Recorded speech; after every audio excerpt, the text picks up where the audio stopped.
Assalomu alaykum, to'g'ridagi barliq kitob anglag'uvchi do'stlar. Biz marhum Abdulhakim Boqiy Iltabir akamiz tarafidan yozilgan Uyg'urlarning ma'naviy onasi bo'lgan Robiya Qodir xonimning hayot qismatlari putilgan O'limdan qaytgan mahbus degan kitobni o'qishni davomlashtiryapmiz. Oldin qismda Robiya Qodir xonimning o'zining mashinasini bexatar deb o'ylab taksi to'sib Amerikadan kelgan vakillar o'migi bilan ko'rishgili mangan vaqtda Xitoy hukumati tarafidan qismoqqa ilingan jarayonlarni o'qib o'tgan edik. Endi davomini o'qiymiz. Birinchi qitimliq so'roq. Robiya Qodir xonim tizini quchoqlab o'tirgan peti cho'chib uyg'ondi. U asta beshini ko'tarib, na tang otqanligini, na kech kirganligini ancha belgili bo'lmaydigan qop-qorong'u kamerning g'ova yo'riq tushib turgan kichkina to'ngnikiga sinchilab qardida tang otqanligini pamladi. U o'rnidan turib, kamerning yerimidan ko'pragini simot supa ekanligini ko'rdi. U yoqdan bu yoqqa asta qadamlab minib baqdi. Robiya xonim oldirmay tayammum qilgandan keyin qibla tarafni taxminan mo'lcharlab bomdod namozini o'qidi. U 2 rakat farz namozini o'qib salom berib bo'lib, uzun pichirlab duo qildi. Namozdan keyin o'ltirib yana xiyolga petib ketdi. Uning qiyosicha bugun hamma ish aniqlandi. Atdigan ishqa tushgan hukumat amaldorlari, rais Ablat Abdurishlar bu ishdan xabar topadi. Ular balkim salo qilishidi, balkim o'qishmaslik bo'lgandi, balkim orasidan biri chiqib, "Hey, bakla oshiribsizlar, bo'ldi qilib qo'yitinglar" deb buyruq qiladi. Ish qilib, tunögünki harakatlar uning jimjit ujuqtirilmaydiganligining alomatlari edi. Hech birini demagandimi, necha yuz mahbus uning kirganligini angladi. Endi uni yo'shirin yo'q qilib o'tish mumkin emas. Balkim markazdagilar, siyosiy kengashdagilar anglasa bir nima der. Hey, oyim degan rostla shum eg'iz xotinkenjimi? Uning degani bo'ldi. Boshqa uzun quloq xotinlarning pichirlab qo'yishicha, hukumat uni allaqachon qo'lga olishi kerakmish. Lekin tutish uchun bir bahona bo'lg'udak hech sabab topolmaganmish. Boj o'g'irlash, banka hisoboti, atkasmol degandek har xil delolarni yasab baqqan bo'lsa-mu, qalmashtirolg'idek yo'chuq topolmay turgan Robiya Qodirni qopqonga tushirish gruppasiga shu kuni bexatarlik idorasidan eng yangi uchur kelgan. Sidiq Hojining Amerikadan ochgan telefoni va amerikaliklarning Urumchidagi ziyorati to'g'risidagi telefon un olg'u lentasi ularga yangi bir planning yip kuchini bergan edi.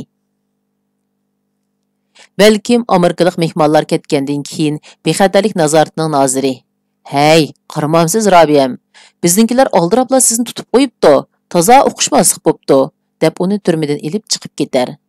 Balkim uningdan cho'ngroq bir amaldor. Robiya xonim sulangan kamerning temir ishki sharaqshib ovoz chiqarib, uni xiyolni bo'lyapti. Atiyalik navbatchi Gundupay xotun Robiya xonimga so'roqqa tayyorlik qilinishini, 5 minutdan keyin so'roq qilinganligini uqtirdi. Robiya xonim birinchi qitimliq so'roqning tunji kuch ilishish ekanligini pamlab, yuz ko'zini pokiz yudi, chochlarini ratlik tarab uzun qo'yibdi. Tunögün Amerikalik mehmonlar bilan ko'rishish uchun alayda kiyib olgan bir yurish oq rangli kiyimini kiyib, salobət bilan so'roqxonaga mangdi.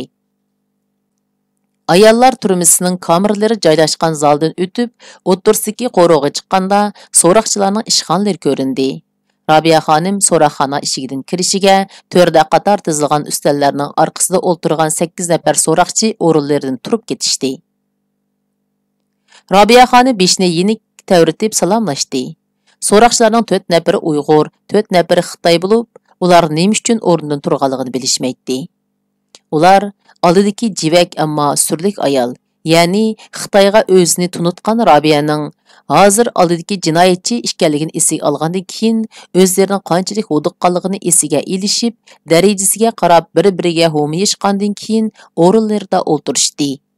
Hamda udulga qo'yilgan yumshoq o'rindiqqa Robiya xonimni o'ltirishga taklif qilib so'roqni boshladi. O'tirdiroq o'ltirgan bir nafar Uyg'ur so'roqchi daftarga qarab savol so'rashni boshladi. "Isming nima?" "Robiya Qodir." "Nima ish qilasan?" "Birlashgan Davlatlar Tashkiloti 5-navbatlik ayollar qurultiyining vakiliman. Mamlakatlik siyosiy kengashning doimiy hay'at a'zosi. Memleketlik Savdo Sanoatchilar Birleşmesining doimiy hay'at a'zosi. Memleketli Qızıl Bayraktar namunichi. Şinjan Uyghur Abdum Rayonluq Siyasi Kengaşning doimiy hay'at a'zosi. Şinjan Uyghur Abdum Rayonluq Savdo Sanoatchilar birlashmasining muavin raisi.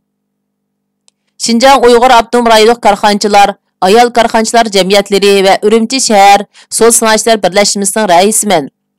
Xitoydagi 10 cho'ng boy savdogarning birisiman. Biz hozir so'roqni boshlaymiz. Partiyaning siyosati aniq. İqror qilganlarga kengchilik, jahillik qilganlarga qattiq bo'lish. Agar so'roqlarimiz jarayonida bizga moslashsang, pozitsiyamiz yaxshi bo'ladi. Agar qarshilik qilsang, qo'pollikqa uchraysan. Men sizlarga moslashaman deb ayta olmayman. Men azaldan borni bor, yo'qni yo'q deb odatlanganman. Amerika bilan qanday munosabating bor? Men Amerikaga borgan, erim va bolalarim hozirmi Amerikada yashayotidi.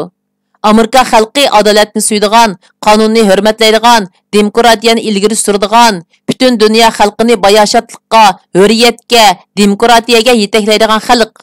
Men Amerika xalqini haqiqatan yaxshi ko'raman. Amerika hukumati bilan qanday munosabating bor? Amerika hukumati bilan hech qanday munosabatim yo'q. Amerika hukumatiga qanday axborotlarni avatding? Hech qanday axborot avatmadim. Tünögün yanından chiqqan materiallarga nima deysan? Bu materiallarni men 1996-yili mamlakatlik siyosiy kengash yig'inida o'tirib qo'ygan. Bu mening qonuniy huquqim. Men bütün siyosiy kengash a'zolari, markazning boshliqlari, hatto Jiang Zemin mening qo'limni siqib turib, siz nihoyatda muhim masalalarni o'tirib qo'ydingiz.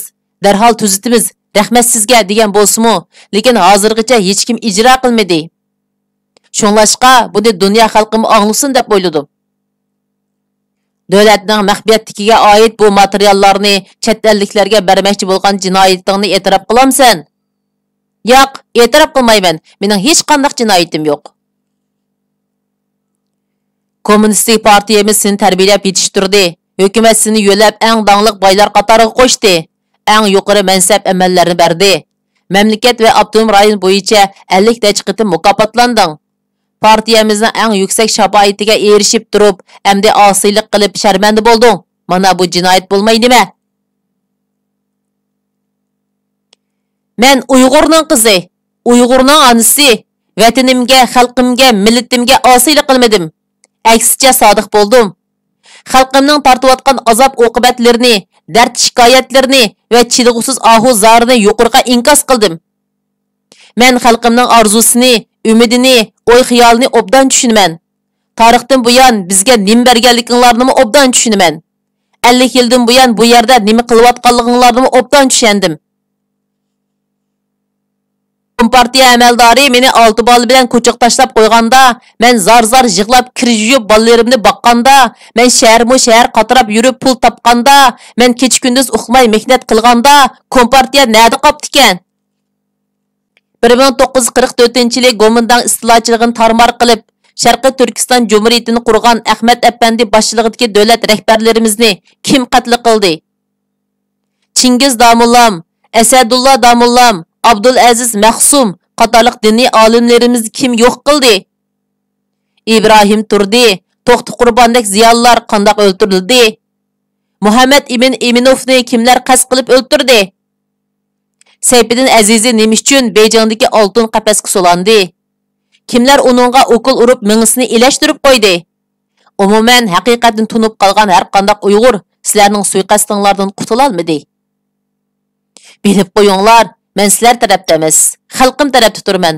Xalqimning qon tari badiliga rastlangan ziyofatga daxil bo'la olmayman. Xalqimning ustixonlaridan tiklangan hayvatli qasrlardagi mansab taxtlarida o'ltira olmayman. Xalqimning qip-qizil qini bilan bo'yalgan qizil gilamlarda erkin dastlab yurolmayman. Texi necha yil ilgari g'uljin nim qilmadinglar? Nahaq tutib ketilgan, begunoh tuqqanlarni surishtirib kelganlarni o'qitdinglar. Norozilik bildirib namoyish qilganlarni itqa talatdinglar. Oshkor otdinglar. Minglagan yoshlarni usti uchuq tantarbiya maydoniga bir kecha sulab, shilankada sovuq suv chechib, bir munchisini to'ngitib o'ltirdinglar. Yüzlеген Uyg'ur yoshlariga o'lim jazosi hukm qildinglar. Ba'zi yezlarda dehqonlarning uylariga bostirib kirib, qeri buvay, mo'may, hatto bovoq bolalarni o'qitibdinglar. Necha 10 ming yoshni tutqun qildinglar. 15 kun ichida hech so'roq qilinmasdan, hatto bir munchning tixi ismini mo tizimlamasdan Bingtuan transport punktining avtobuslarida Sichuan o'lkasining turmalariga yo'tkab ketdinglar. Bir talay Uyg'ur farzandi iz deraksiz yo'qab ketdi. Bolalarni surishtirgan ota-ona akuflarni sulab qo'ydinglar. Men yordamchim Ramila bilan billa mamlakatlik siyosiy kengashning huquqli qonuniy rasmiyati bilan g'uljiga berib, yuqorqidek paketlarni tekshirganimda ikkimizni mo tap tartmasdan sulab qo'yib tekshirdinglar. G'uljidagi Uyg'ur maktablarida o'qil dorsi sinaq qilish bahonasi bilan o'ldirilgan minglagan bolalarning ismligi materialini tortib oldinglar. Hatto odamgarchilik qilipidan chiqib, meni va Ramilani yalang'ochlab, ichki kiyim bilan uyning bo'lingida turg'izib qo'yib, erkak saqchilar kirib chiqib, oqtirib so'roq qildinglar. Bola chaqisi o'lganlarga tarqitilgan 60 ming so'mning izini aniqlamoqchi bo'lib qistidinglar. Planliq tug'ut davomida millionlagan Uyg'ur ayollarini majburiy zo'lab tug'mas qilib necha 10 ming Uyg'ur erlarini oqti qilib 100 minglagan Uyg'ur onasi kasal bilan o'ldi. 100 minglagan narasida bovoq yo'ruq ko'rmay o'ldi. Norozi bo'lganlar, bo'ysunmaganlar turmalarga sulandi. Eg'ir jarimalarni to'lay olmay, mol bisotidan, uylaridan ayrildi. Maqsadlik ilib berilayotgan heroin tijoratining yo'l ochilishi bilan Uyg'urlarning oldi bilan Uyg'ur amaldorlar, Uyg'ur ziyonlarning minglagan bolalari zahar qurboniga aylandi. Millionlagan Uyg'ur dehqonlari, chorvachilari, bog'vonlari majburiy hashar, bojisilik, alvon yasoqlarning dastidan nima kunlarni ko'ryotidi, bilamsizlar? Qisqasi, men xalqimning hamma dardini angladim, tekshirdim, paketlarni to'pladim. Sizlarning hamma siyosat, hujjat, qonuninglarni rost o'xshaydi deb mamlakatlik siyosiy kengashni so'zladim. Hamma angladi, maqtadi, tuzmidi, o'ngshimidi. Aksicha shundan beri meni qasd qilyapsizlar. Mana mushlarning hammasini dunyo anglasin dedim. Dunyoda adolat, haqiqat bordu deb o'yladim. Robiya xonimning ta'sirli so'zlari qator o'ltirgan saqchilarning boshlarini sangiltib etdi. So'roqni xotirlatgan kotib qizning ko'zlaridan taramlab oqqan yosh oldidagi qayg'usini hul qilib etdi. So'roq ati davomlashidi deb asta va g'amkin bir ohangda so'zib so'zildi bosh sotchi so'roqni to'xtatib. U orqadilla o'rnidan turib, Robiya Qodir xonimni qo'lga ilish buyrug'ini uqtirdi. Robiya Qodir 1999-yil 8-ayning 12 kuni davlat maxfiyatligiga doir materiallarni chet elliklarga va chet eldagi milliy bo'lginchilarga berganlik jinoyati bilan ayblanib qo'lga ilindi. Bu yerga imzo qo'y, dedi sotchi qo'ldagi qog'ozni ko'rsatib. Robiya xonim keskin rad qildi. Yo'q, imzo qo'ymayman. Menga ortgan jinoyatlarni e'tirof qilmayman. Tahdid va nola. So'roq har kuni tushdan avval va tushdan keyin 2 qitim davomlashaverdi. Bir kuni Uyg'ur, bir kuni Xitoy so'roqchi so'roq qiladi. Xitoy so'roqchilar Uyg'ur tilini maqol tamsillari bilan qo'shib ravon so'zlaydi. Bugun qapqiyamon Xitoy so'roqchi so'z boshladi. Robiya, sen johillik qilma. Seni O'rta Osiyo, Turkiyaga, Angliyaga, Amerikaga chiqishing sana yaxshi oqibat ilib kelmadi. Biz sening chet eldagi bo'lginchilarning, milliy bo'lginchi eringning ta'siriga eg'ir uchirganligini obdan bilamiz. O'ylab boq. Kompartiya Uyg'ur xalqini qaloqlikdan, gadoylikdan qutuldirib, baxt saodatlik turmushga erishtirdi. Nima deding? Sen texi bizni qaloqlikdan qutuldirdingmi? Uyg'urlar tarixda Ipak yo'lini ichib, sizlarga sodini o'rgatdi. Madaniyat o'rgatdi, din o'rgatdi, naqshi musiqa o'rgatdi, qog'oz, ipak, matba, o'q dora, zambarak yasashni o'rgatdi. Tarixingni obdan varaqlab boq. Poytaxtning Beyjingdagi Gogon Xon saroyini kim lohiladi? Sen dunyoga maqtinib yurgan chaqchuq truba yo'lini kim planladi?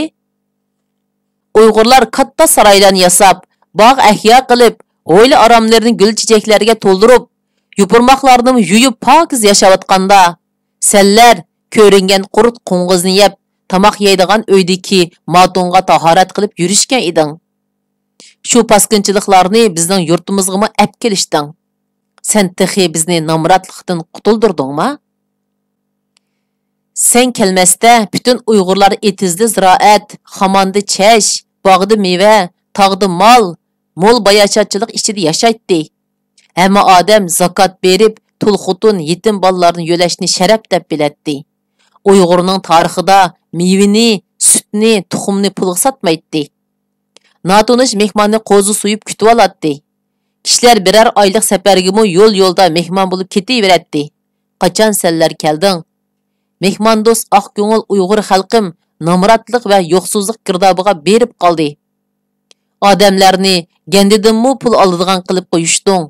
Hamma boylik Xitoy o'lkalariga to'shib ketilgachga xalq olvon yasoq, bojsiliq, ashar janim xalq olvon yasoq, bojsiliq, ashar jarimonlardan qutula olmay, bugungacha qursaqning g'imida och-zor yashamoqda.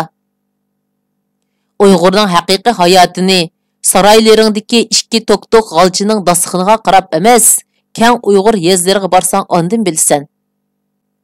Qapıq yaman so'tchi Xitoy shapaltig'i bilan taq qilib ustalni urib, Robiya xonimni so'zdan to'xtatdi va vaqirdi.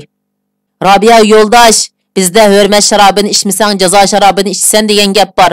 Bundaq haddidan oshqili tursang, bizdan ranjib qolma yana.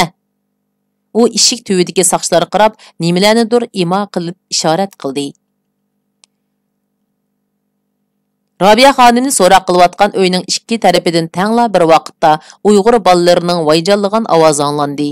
Ikki yondagi uylarda dahshatli qiyin qistoq boshlanib ketdi. O'lg'an Gundupay temir to'qmoqlari bilan bolalarni urvatadi. Bolalarning tirnoqlariga sanchilgan yenglarga tok o'tkazib, ularni qattiq chiqirtib qiynayotdi. Birsi tuyuqsi hushidan ketdi. Gundupaylar uning beshiga birchila yundini shalaqshitib to'kdi. Zalim faşistlar, cinimni olsangmi ol. Bilmeymen dedim, bilmeymen. Yana bir uydan bir Uyg'ur balaning vaqirgan ovozi anglandi. Orqadilla u maydisiga yiqilgan dazmolning qiziqida qattiq nola qilib chiqirab yig'lab ketdi. Odamning yuragini ezdigan bu dahshatli manzara, qo'rqinchli sadolar, aks sadolari bilan qo'shilib, hammang anglab qo'yish, johillik qilsang oqibating mushundoq bo'ladi degan ma'noni ifodalab, kamerlarning ishikidan, to'nlikidan kirib, har biri mahbusning yuragini ichishtiradi. Robiya xonim dastlab bu noli faryod ovoziga chiday olmadi. Keyin his qildiki, uniga sinchilab qarab turgan saqchilar "Sinimi mushunda qiynaymiz" degandek og'izni purishtirib kulmoqda edi. Bolalarning nolisi palakka chiqdi. Robiya xonimning yurak bag'ri mijilib, chidag'uvchiligi qolmadi. Saqchilar uni qo'rqib titrab ketadi deb o'ylashqa edi. Lekin Robiya xonim ostiqi qalpukini ching tishlab o'rnidan turdi. U so'roqchilarga: "Kommunistlarning Uyg'ur xalqiga nima qilib berayotganligini endi o'zinglar ko'ryapsizlar. Darhol to'xtatish bu yo'llaringni" deb to'lidi. Qiynash texmo avjiga chiqmoqda edi. Robiya xonim yukinib o'ltirdi. U dastlab ikki olqini bilan jaynaklarini, yuz peshonlarini silashga boshladi. Musulmondachilikdan oz-to'la xavri bor bir so'roqchi Robiya xonimning tayammum qilayotganligini pamladi.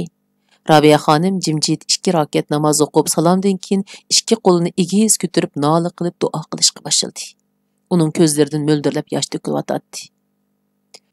"Ah, ulug' Parvardigorim, jahondagi jimi jonliqni, hamma insonni o'zing yaratding. O'ltirgan mushu so'roqchi Xitoylarni sen yaratding. Nimishqa bechara Uyg'urni mushu nomardlikda qaratding. Ah, Allohim, biz sening adolatingga talmurimiz, sening hurriyatingga tashnamiz. Allohim, shu norasidining nolisini anglayotamsan. Bizga iching og'risin, bizga shafaat qilg'aysan. El qisosi minal haq deding. Bana medet ber Allah'im, sana va'da bermen. Bichara bolalarimni qutuldiraman. Uyg'ur xalqini bu nopoklarning zulmidan ozod qilaman. Bizga nusrat ato qilg'aysan ya Rabbim. Robiya Qodir xonimning yig'a aralash nolisi jaranglab, butun kamerlarga yetdi. 7-800 qiz cho'kan tangla amin deb to'lg'anda, xuddi turmining tomlari o'rilgandek guldirlagan ovozlar anglandi. Eshik derizlar titrab ketdi. Mahbuslar Robiya xonimning jasorati bilan jonlaridan jaq to'yga edi. Hammasi yavoylarcha kamer eshiklarga etilib vaqiraytdi, chiqiraytdi, yig'laytdi, nola qilatdi, eshiklarni tepatdi. Qochlarni bir-biriga urib, sharaqshtatdi. Neç yüzlеген kız çokan isyan götürgen idi. Narazılık namayış kılmakta idi. Rabia xanımni qutuldirish uchun qo'zg'olon qilmoqda edi. Ilgari birarsi vaqirab qo'yg'ini yoki ishini tepib qo'yg'ini uchun o'lgidek dumba yeb tavba qiladi. Mana endi ular qo'rqmaydi. Rabia onasi ularga madad bermoqda.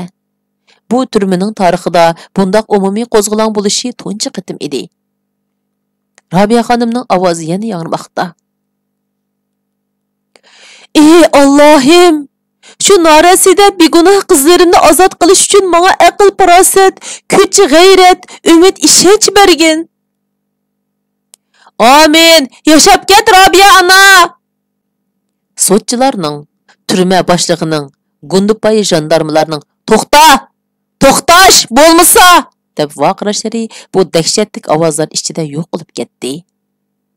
Turma ichida boshlangan bu ala to'polondan qo'rqib ketgan so'roqchilar so'roqni to'xtatib, Rabia xonim ilib chiqib ketishga buyurdi. 5 nafar saqchi Rabia xonimni yalab so'roqxonadan kamir tarafga ilib manganda tovlayotgan qiz cho'kanlar timtas bo'lib to'xtadi. Dal shu paytda saqchilar chala o'likdek so'rilib qolgan 2 Uyg'ur yigitni yo'lashtirib kamirga ilib mangdi. Bütün bədəni qanğı buyalğan, bədəninin göçlük yerləri laxta-laxta titilgan, yüz közü işib tunuyalmaz bulub qalğan ballarının halətini qəsdən Rabia xanımğa görsütüş, ularının ən axırqı ruhi hücumi və təhdidi idi. Eğizdən bulduqlab qan eqib turğan, 21 yaşlardakı çecini düşürətgən Uyğur bala, saqçının quldan yolqunub çıxıb özünü kötürəlmək yeri yıqıldı. O bütün gücünü yığıp 2 qolu bilan yerni tirab turib, beshini ko'tarib Rabia xonimga talmurdi. Ey Rabia ana, sen nimish kirgansan bu do'zaxqa? Bu azobni, bu dardni bizga tortsak bo'lmasmidi? Jinim ana, sizlarni zulmdan qutqizamiz deb biz yatdik bu turmada. Sening uchun biz o'lib ketsak rozi edik. O'zingni asra Rabia ana. Qıp-qızıl qan içide feryat urup nalı qılıvatqan merdane Uyghur yigitining eg'izi qan içide midirlaytdi. Ko'zi qan içide möldirlaytdi. Yuragi zardab içide yig'laytdi. Rabia xonim o'zini tuta olmay baliq etildi. Uning beshini quchog'iga ilib yana nalı qildi. Ey ulug' Alloh, ko'ryotamsan. Bunlarni cho'qim azod qilaman. Saqchilar Rabia xonimning qo'llaridan bu tarafga tortdi. Neçisi 2 yigitning put qo'llaridan so'raguncha erlar turmisining ishki tarafga mangdi. Rabia xonim ballarning qip-qizil qini bilan bo'yalgan mushtimini ching tugib 105-kamirga qarab mangdi. Bu hadislarni jimjit turib ko'rayotgan va anglayotgan qiz cho'kanlar orasidan birisining boshlab berishi bilan Abdurahim O'tkirning iz naqshisini mungluq va yangroq ovozda aytishga boshladi. Neç yüz kişilik umumu-xor asman peleki yanırdı. Yiroq-yiroqlardan mahbuslarning tenkash ovozi jarangladi. Liudavan turmisining tomlari titrashga boshladi. Necha ming odamning og'ziga paxta tiqish uchun bu turmada Gundupay yetishmaydi. Uyg'ur saqchi Gundupaylar bo'lsa, bu umumiy xorga kunib qolgan edi. Hatto orasidagi ba'zilari yolg'iz yerda asta g'ingshib tenkash bo'ladi. Rabia xonim hayajon ichida xo'rchilarga qo'shilib, iz naqshisini yuqori ovozda aytishga boshladi. Yosh edik, mushkul safarga otlanib chiqqandi biz. Endi otqa mingudek bo'p qoldi ana navrimiz. Az edik, mushkul safarga otlanib chiqqandi biz. Endi cho'ng karvon ataldi, qoldirib cho'llarda iz. Qaldı iz çöller ara gahi davallarda yana. Qaldı nini arslanlar deşti çölde qabrisiz. Qabrisiz qaldı demang yulğun qızargan dalıda. Gül çiçekке pürkünür tangla baharda qabrimiz. Qaldı iz, qaldı menzil, qaldı uzaqda hemmisi. Çıksı boran, köçsü kumlar hem gümülmez izimiz. Toxtumaz karvan yolidin, gerçi atlar bek uruk. Tapqısı hiç bolmasa, bu izni bir gün nevrimiz ya evrimiz. 9 günlük açlık görüşü. İz naqshisi oxirlashganda Rabia Qadir xonim 105 numurliq kamerning simo supisida o'ltirib, o'zini xeyli yeniklab qolgandek his qildi. Bugungi so'roqda u Xitoy hukmronlarining saxtakorliklarini bir-birlab so'zlab ichini bo'shatib oldi. Hatto soqchilarning ba'zilarining ko'zlaridan yosh oqqizib. Saqchilar 2 yosh bolani urib qiynab, maymunni o'ltirib, yo'lvosni qo'rqitish deydigan so'roq taktikasini ishlatgan bo'lsa-mu, Rabia xonim yurak bag'ridan etilib chiqqan yig'isi bilan Allohga nido qilib kuch g'ayrat tilidi. Mana endi so'roqdan chiqibdi, butun xotin-qizlar hammasi uningga madad berib, iz naqshisini tovladi. Rabia xonim tafakkur ekranda cheksiz olamni cho'nqur kuzatibdi, uning bag'ridagi dunyo kichkina bir to'pdek ko'rindi. Almisaqdan buyon kechgan insoniyat tarixini varaqlaydi, umi qisqa bir musofadek bilindi. Bir insonning hayotiga nazar tashlaydi, u sahar parlab kechdi patgan quyoshning bir kunlik umrchilik tuyuldi. Qisqagina 4 mo'challik hayotimda nimalarni ko'rmadim. Divonining shum taqdirdek yo'qsizlikdan, shohlarning davronidek bayoshatliqcha, hayvon kabi xo'rliqdan yuksak obro'y hurmatgacha hammani ko'rdim. Yedim, içtim, kiydim, ko'zim to'ydi. O't yurak mardona ergimi tegdim. Erim Sidig'aji 24 yoshida yigitligining navqiron faslida vatan millat deb maydonga tushib, mana mushundoq turmada 10 yil yotgan emasmidi? Ilimi yaxshi uni Xitoyning qo'li yetmaydigan yerga opirib qo'ydim. Umu Xitoylarning Uyg'urlarga salgan zulmlarini fosh qilib doklad yozib, radioda anglitib murodiga yetdi. Balalarimning 5ni demokratiyaning, hurriyatning koni Amerikaga, 5ni pul mol dunyoning va tashvishlikning koniga tashlab qo'ydim. Bular Allohga omonat. Endi o'lib ketsam armanim yo'q. Hech nimadan qo'rqmayman. Bu xalq bilan o'lgicha ilishman. Tova. Tıxı hilala Xudoyimdan aql, parosat, kuch, quvvat, umid, ishonch tilgan edim. Tilakim shundoq tez ijobat bo'ldimi nima? Shukr Xudoyim. Kurashni endi boshlayman. Men bu kelgusi avlodlarim uchun topolg'udek bir iz qoldirib ketaman. Atisi atdiganda Gundubaylar Rabia Qadir xonimning ochliq e'lon qilganligini, so'zlashdan bosh tortganligini doklad qilganda, turma boshlig'i bir oz huduqdi. U so'roqchilarning tunugin bir oz chekdan oshirayotganligini xiyoldan o'tkazib, agar men boshqarayotgan mezgilda biror xafachilik bo'lib qolsa, ham yuqordan, ham xalqdan tang tashlamayman, deb qo'rqib ketdi. So'roqchilar yetib keldi. Ularmu daraja o'rlab doklad qilib, oxiri Wang Lechanning "So'roqni qat'iy to'xtatmanglar" degan telefon yo'l yo'riqini anglagandan keyin kunlik ishini boshladi. Rabia xonim so'roqqa chapdas qadamlari bilan mangib kirib, ularga mag'rurona tikilib o'ltirdi. Lekin zuvon surmadi. So'roqchilar o'zlari navbat bilan so'zlab soatlarni to'shqizdi. Kechda Rabia xonimni kuzatib turish uchun bir Xitoy va bir Uyg'ur mahbusni akirib qo'ydi. Shu kuni atdiganda Rabia Qadir xonimning ochliq e'lon qilganligini anglagan ayollarning hammasi degudek atdiganlik tomoq yeyishni rad qildi. Bu ish 2-3 kungacha davom qildi. Shamshur ismli bir qiz 7 kungacha hech nima yemay Rabia xonimga madad berdi. 8-kundagi so'roqda Rabia xonim holsizlanayotganligini his qildi. Uning ko'zlari qorong'ulashib, beshi qiyishga boshladi. So'roqchilar so'roq ustiliga har kuni mazalik yemekliklarni, zirisi purab turgan kebablarni, qizdirib pishgan to'xo go'shtlarini akilib tizib etib, Rabia xonimni yeyishga, so'zlashga zo'rladi. Rabia xonim qarab qo'ymagandan keyin o'zlari mazza qilib yeyishdi. Bo'libmi, Rabia xonimni kuzatishga belgilangan 2 mahbusning ta'li o'ngdan keldi. Bir hafta ichida ular 105 kameraga tizib qo'ygan osh tomoqlar bilan yillarcha echirqab ketgan qornini to'yg'izmoqda edi. 9-kuni Rabia xonimni so'roqqa Gundubaylar yo'lab ilib chiqdi. U uzun o'tmayda so'roq maydonida hushidan ketdi. Rabia Qadir maxsus tayyorlangan karvatga yotqizilib, puti va beldan mahkam tingib tashlanganda hushiga keldi. Rabia Qadir xonim maxsus tayyorlangan karvatga yotqizilib, puti va belidan mahkam tingib tashlanganda hushiga keldi. Rabia xonimning ochliq e'lon qilganligi Xitoy jamoat xavfsizlik ministrligidagi boshliqlarning vositasi bilan Beijingdagi davlatni so'rayotganlarning quloqiga yetdi. Ular yerlik amaldorlarga Derhal tədbir qo'llanib, Rabiyaning salomatligini asliga keltiringlar. Amerika uning so'riqini qilyapti.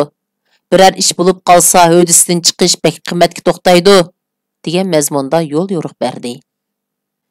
Shuningdan boshlab o'lsa o'lmamdi deganlar qo'rqib ketishdi. Eng tadbirlik psixologlar, ustad doktorlar tayyorlanib, Rabiya xonimni qutuldirish harakatini boshlab Uning bilaklaridan glukoz urildi. Peshobidan rezinga shilanka bilan sut mang'uzdi. Eg'izni ichib, soyuqlik tamg'izolmay, yarim soat avara bo'lishgan doktorlar uning hushiga kelganligini ko'rib xo'shal bo'lishdi.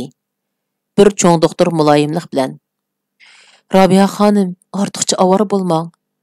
Yemay, ichmay o'lib qololmaysiz. Chunki sizning o'lishingizga hukumat ruxsat qilmaydi. Ko'ryapsiz, bular sizga har xil chora tadbirlar bilan yemak yegizdi. Men doktor. Sizning hayotingizga kepillik qilish mening vazifam. Eng yaxshisi nima talabingiz bo'lsa menga deng. Men ularga yetkazib hal qilishga tirishaman", dedi. Rabiya xonim ming tasdiqda beshini lingshitib ovozini chiqarib: "Bu yerga adliya, sud, xavfsizlik, bexatarlik nazoratlarining boshliqlari kelsin. Talabimni shularga aytaman", dedi ostag'ina. Rabiya xonimning dastlabki sharti tez vaqt ichida o'rindaldi. "Davlatni qonun bilan boshqaramiz deganinglar qani?" deb asta so'z boshladi Rabiya xonim eg'ir bir tinib bilib. Ularga bir-birlab qarab chiqqandan keyin: "Aqallisi o'zinglar belgilab olgan bir taraflama qonunlarga amal qilmadinglar. Men shaxsan o'zimning, turmadagi begunoh mahbuslarning, millatimning, qisqasi xalqimning kishilik huquqini qo'g'dash uchun maydonga tushdim. Bütün Uyg'urlarga 1,3 million Xitoy xalqiga, hatto dunyo xalqiga haqqoniy talablarim orqali hayotimni taqdim qilish qaroriga keldim.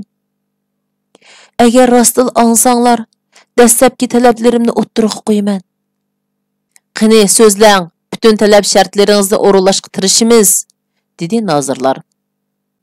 Ular oqshom markazning bu haqdagi buyruqini anglagandan keyin ishning nozukligini o'ylab, agar biror ish chiqib qolsa, markazga javob berish tez ekanligini his qilishgan edi. Ular: "Rabiya Qodir, markazning yo'l yo'riqi bor. Sizning hayotingiz hammadan muhim.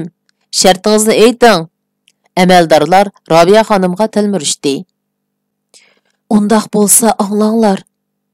Rabiya xonimning ovozi ko'tarildi. "Birinchi, menga ko'rsatib turib mahbus bolalarni urib qiynadinglar. Bu xil qonunsiz ishlar darhol to'xtatilsin. Ikkinchi, necha yuz Uyg'ur qiz cho'kkalari so'roqsiz yetyotidi. Ba'zilari 2 yildan beri so'roq qilinmagan. Orasida nima gunoh qilganligini bilmaydiganlar bor. Bu xil qonunsiz ishlar to'xtatilsin. Uchinchi, musulmon mahbuslarga cho'chqa go'shi yegizishda qonunsiz ishlar to'xtatilsin. To'rtinchi, Gundubaylarning qasddan chatoq chiqarib, mahbuslarni tillab xo'rlaydigan, ruhiy tan jazosi beradigan qonunsiz ishlar to'xtatilsin.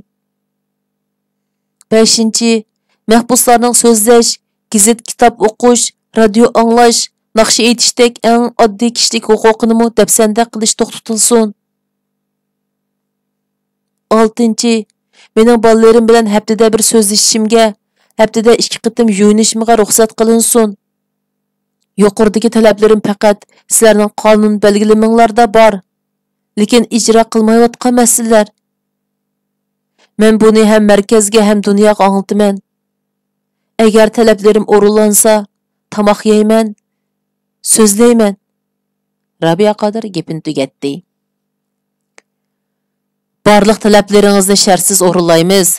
Darhol ijro qilamiz. Sizga va'da beramiz." Amaldorlar bir-biriga qarashib olib, boshlarini lingshitdi. Amaldorlar qo'rqib qilishdi. Rabiya xonimning eri Amerikada. U chatning radiosida to'xtamay so'zlayotdi. Rabiya xonimning mamlakatdagi siyosiy kengashda yanada ta'siri bor. Yerlik turmalarda odatga aylanib qolgan bu ishlar yuqoriga, bo'libmi chet elga oshkorlanib qolsa, o'zlarining mansablarini saqlab qola olmaydiganligini faraz qilishgan amaldorlar yarim kun maxfiy yig'in ochgandan keyin Türmede, Gundupaylarda, so'roqlarda boshqacha o'zgarishlar maydon keldi. Rabia Qodirmu tamoq yeyishga boshladi. Har kuni odam urib tillaydigan ovozlar anglanmas bo'ldi. Qiz cho'konlar so'roq qilinishga boshladi. Cho'shqa go'shtining puruqi yo'qoldi. U yoqqa o'ssimu, bu yoqqa o'ssimu, Rabia xonimga olib qo'ydigan, qasdan tillaydigan, silkishlaydigan Gundupaylar beshini tuvan silib jim o'tib ketadigan yoki yolg'ondan hijib qo'yib ketadigan bo'ldi. Voy, bu turmini biz boshqaramdik Rabiyamu. Podshohdek yashayotdik, nadin keldi bu baloyi ofat. Hamma cho'nglarni oldiga akilib, bizning jannatimizni dub qilibdi-ku, deb Qoidi turmida kunda jinoyatchilarning pulini qoqti-soqti qilib 4 bolasini beqiyotgan qeri Gundupay xotun turma boshlig'iga qaqshab. Turma boshlig'i qapig'ini turib uning olaydi. Meni xotirjam amal tutqili qo'y. Boshliqlarning payli bek yomon. Hamini bizga döngab, mullaq otqizuydigandak qiladi. Hey, bu Robiya deganni markazdan bizga ish yo'liqqa qo'yib qo'ydimi nima? Mahbuslar deb aram elishdi. Ammo Robiya xonimning so'riqi davomlashaverdi. Gunohlaringni e'tirof qilamsan yo'q? Mening hech qanday gunohim yo'q. Bu temini cho'rdigan so'roqlar kunda 2 qatim davom qiladi. Bir kuni Robiya xonim bir oz asiga kelib olgandan keyin 105-kamerda o'ltirib, Tohirning Zuhraga xitob qilib aytgan naqsini o'zlashtirib ullik aytdi. Uyg'ur xalqim hurlik izlab o'tda yinib o'shdim amdi. Kecha kunduz didor izlab dushman quliga tushdim amdi. Robiya darlar nomim qoldi, pig'am bilan zorim qoldi. Turma meni qo'yniga oldi, armon bilan ketdim amdi. Robiya xonim naqsini to'xtatib eg'ir bir tinib tortishiga butun kamerlardan bu naqshning xo'ri yangrashga boshladi.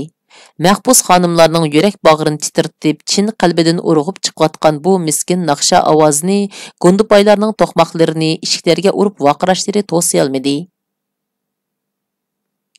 Shuningdan e'tiboran turma kamerlarida Robiya xonimning boshlab berishi bilan xuddi Xitoylarning har kuni atdiganda majburiy etqizdigan sharq qizardi, kun chiqdi degan naqsidek atdiganda iz naqshisi, kechda Zuhra jonim, tanlarim yaproq, Robiya onamiz qani, keyning yanma oldinga mang, Sharqiy Turkiston degandek naqshlar aytildigan, she'rlar o'qildigan bo'ldi.